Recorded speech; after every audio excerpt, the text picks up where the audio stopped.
bought this Chinese-made Telecaster copy a while back from AliExpress for a couple $100. I bought it with the intention of using it as a mod platform with the hope of turning it into something that would serve as a unique and useful addition to my guitar collection. I love the natural quilted maple finish, even though I'm sure it's a veneer. And I should have asked the builder to leave the Fender logo off the headstock like I did with later Chinese-made guitars that I purchased. I have no problem removing the logo from the headstock. I just don't have the skills to do it properly. Anyway, I played the guitar for a couple of weeks and I wasn't very impressed. It sounded thin and tinny. Then one day the high E string broke, which surprised me because I wasn't being aggressive with it, and the strings were still relatively new. I chalked it up to cheap strings and set about changing them. That's when I realized there was a big problem with the guitar. There were no string-through holes on the back of the guitar, and the bridge plate was a string-through body design.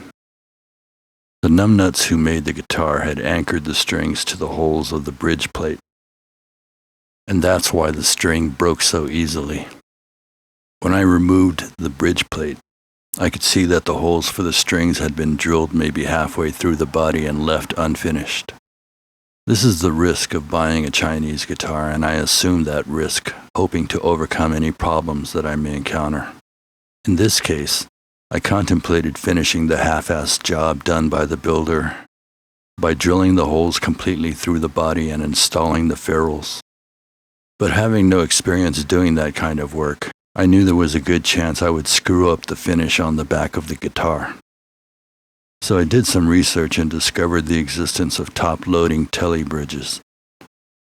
The feedback I read included some interesting and articulate arguments as to the advantages of top-loading bridges. Some people said they actually sounded better than string-through body designs because of the less severe break angle of the strings on the bridge. So I purchased a top-loader bridge as well as Music Lily locking tuners, a bone nut, a multi-contact output jack, and an entirely new electronics harness with orange drop capacitors. I also bought an Aurapure hand-wired Alnico 5 humbucker to replace the bridge pickup, and a Fluor P90 with a chrome cover to replace the neck pickup. I wanted a chrome aesthetic for all the hardware. I replaced the bridge and tuners myself. I also leveled and crowned the frets, and rounded the ends before polishing them, and left the graphite nut, pickups, and electronics installation to Brandon, my local tech at Easy Music Center. And after a setup and intonation, the guitar looked great. But the all-important question remained, how would it sound? To my relief, the guitar sounds awesome.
The Aurapure pickup surprised me with its clarity and output, and the Fluor nails the P90 sound I know from my Guild T-Bird.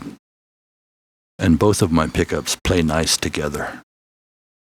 So yes, the guitar is definitely a welcome addition to my collection.